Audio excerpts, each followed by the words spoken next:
All right, so we have the game state between Golden Guardians and Echo Fox at level 1. You have Sejuani receiving a leash from her bot lane on Golden Guardians. You have Dardoch not receiving a leash. His bot lane is looking to run interference on the enemy leash. This is what you commonly do with the Braum. You have the Gallia versus Zoe matchup mid lane with the new special icon for Zoe because this is not updated.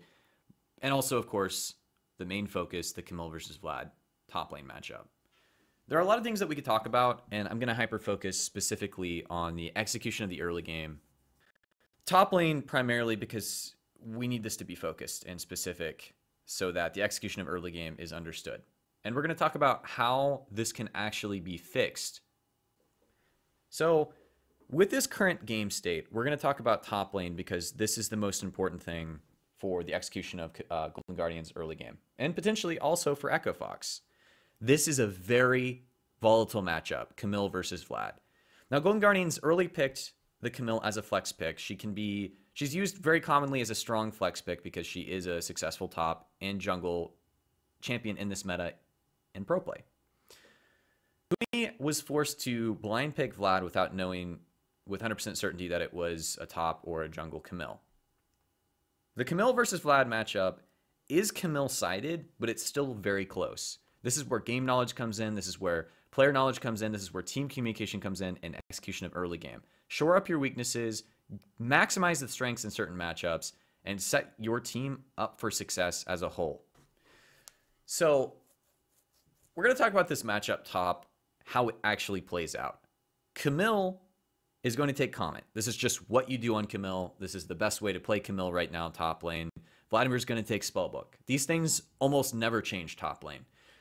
Therefore, the early game is Camille favored if she's able to push the lane and abuse Comet with W and hit level 2 earlier and trade off of the wall onto the Vlad and just generally try to out-sustain, out-push, out-harass the Vladimir. And this requires pushing from Camille because she needs to be able to just W, which will hit minions. But on top of this, if Vladimir is able to build up a bigger minion wave, then Camille cannot fight in the wave to beat Vlad. Vlad's win condition is to offset the lane in such a fashion, and his team to do this as well, that Camille does not have priority over the wave. If Camille gets priority over the wave, she can win this lane. She can push Vladimir out earlier, and she could potentially set up a kill with the jungler if the lane's in such a position. But the early part of this lane, especially in the first 2-3 waves, Camille will be pushing.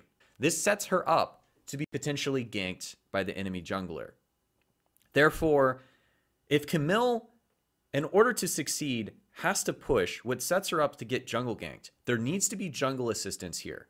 Whether it's a counter gank, whether it's just a ward, whether it's just understanding of the enemy jungler's pathing, where they are, that needs to be there.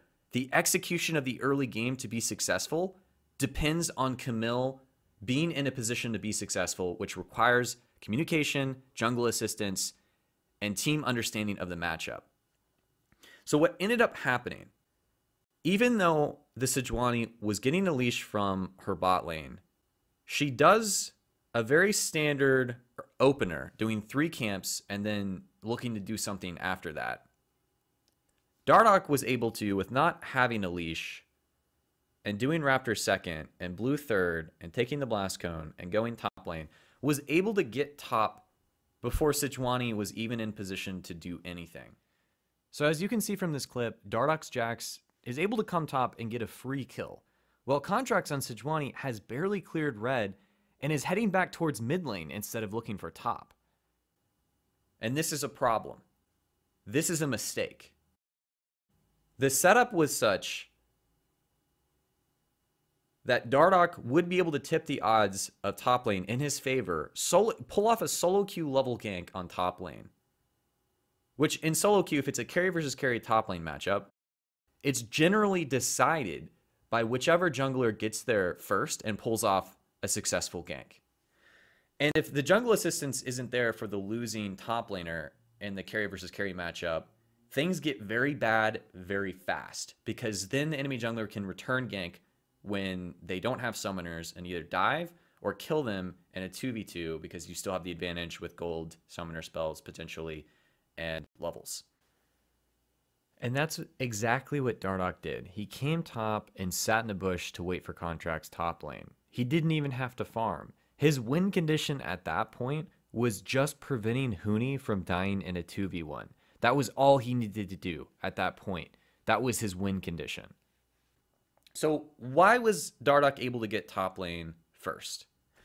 Well, one of the big reasons is that Sejuani started Talisman with Fleet Footwork instead of Fleet Footwork with Machete.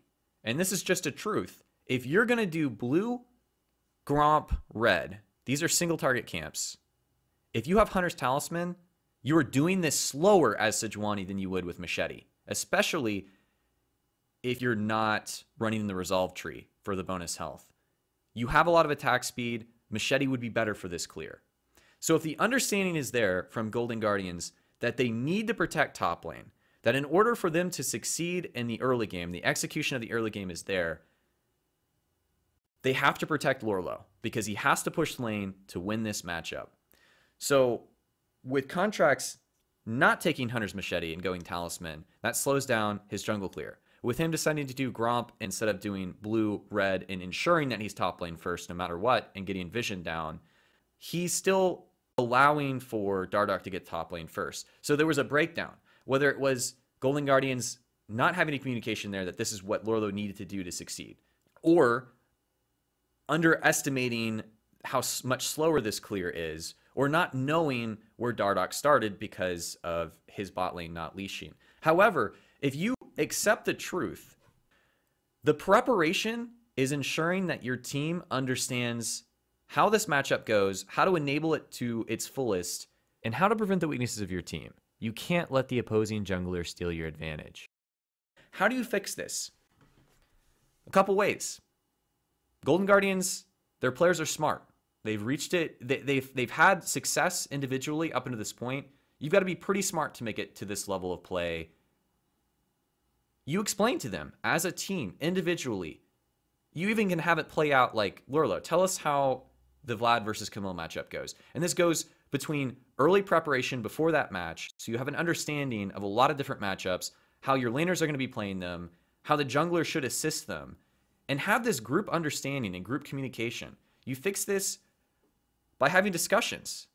You fix this by making sure that if you draft a certain composition, everybody should know from the early game on the best ways to execute this and the best ways as a team to make this successful. Communication.